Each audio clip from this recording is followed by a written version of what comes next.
Interesting trend indeed, the sharp decline we've seen since the last election, which was in 2019, and when you compare as well local government election to local government election since 2016. But now let's go to eThekwini's Results Operations Centre. We are joined by eNCA senior reporter Dasen Thathiah just to get the latest on the vote counting in eThekwini. Dasen, my understanding earlier was that eThekwini is one of the slowest counters.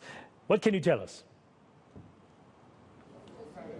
That's right, and that is the one to watch. I know that the ANC is still expressing a lot of confidence here because at the last count, they had about 75 of those wards that are here. There are 110 in eThekwini, but that's the good news for the party. There's also a lot of bad news in the province. Now, in total, the IEC is looking for almost 14,000 results across the province. That will include all wards, the district municipalities and local municipalities. So that process is still undergoing, but I can tell you that right now the ANC in the province is worried.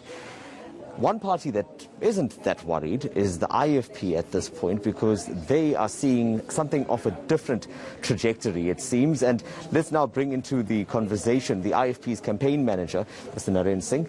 Mr. Singh, I see that you have a smile on your face, and that is because there have been some significant victories, and I'll say victories for now because we haven't received the official results, but from what you're seeing in the numbers, it's looking good. Yes, thank you very much for having me. It is looking very good for the IFP.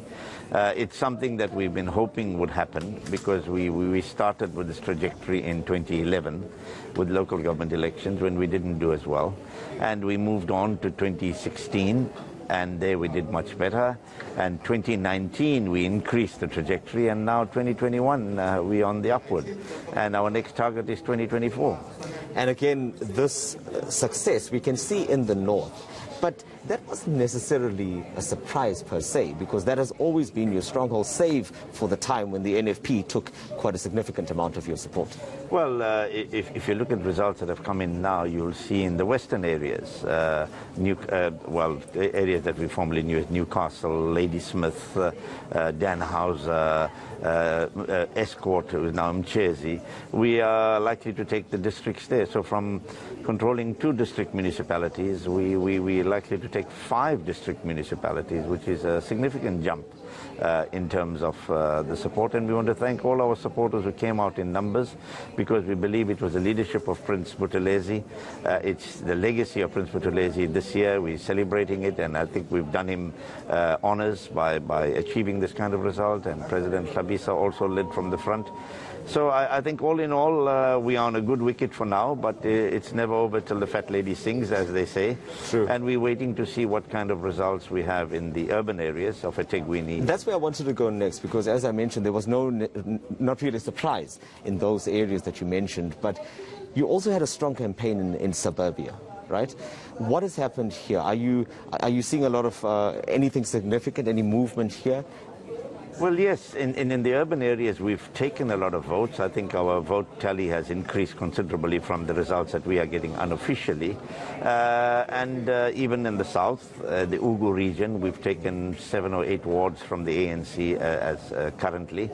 And I think our numbers are going to increase significantly to give us more warm bodies as PR councillors in those municipalities, because we want to make a difference in those municipalities in terms of the way they are governed. But what did you do here in eThekwini? Because the perception has been, and we get this because we've been on the ground quite a bit, the perception has been that the IFP is more of a rural party.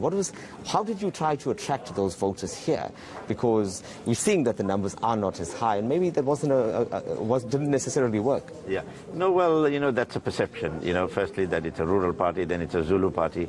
But if you look at people like myself and others who've been there for more than 30 years in the party, and the leadership role and positions that we hold, one would realize that it's a party that promotes social cohesion, promotes inclusivity, and that is because of the true leadership of Prince Buthelezi, because he's the one who leads that program from the front. In eThekwini, I mean, we've gone around talking about how we, as the IFP, with a new image, with trying to attract young voters, can make a difference in the governance of eThekwini. And I think under the ANC leadership, eThekwini has failed dismally in terms of governance, with your rates and increases, your invoices not being given on time, this service delivery issues in eThekwini. And I think people must have realized that they need a fresh, influential partner, because that's what we want to do in some of the urban areas. We want to influence governance through examples that we've had from the municipalities that we've run. Thank you so much for your time, Mr. Singh. Well, the counting and I guess the temperature continues to rise here at the Results Center in Durban. You know, we just took a walk out to where the political parties are, watching those results come in, and I can tell you there that there are a lot of stressed looks on faces, quite different to the campaign trail that we saw. But it will only get worse, I imagine, as the numbers start to come in, particularly for those who don't see those numbers that they had expected initially. Yeah, and you know what, Dasen, looking at our predictions here earlier, speaking to Yan Yube, you can see that red wall building up in the northern part of Zululand. But we have to wait, of course, for the official results whenever they come. But at this moment, likely that the IFP will be in charge of a number of municipalities in northern Zululand.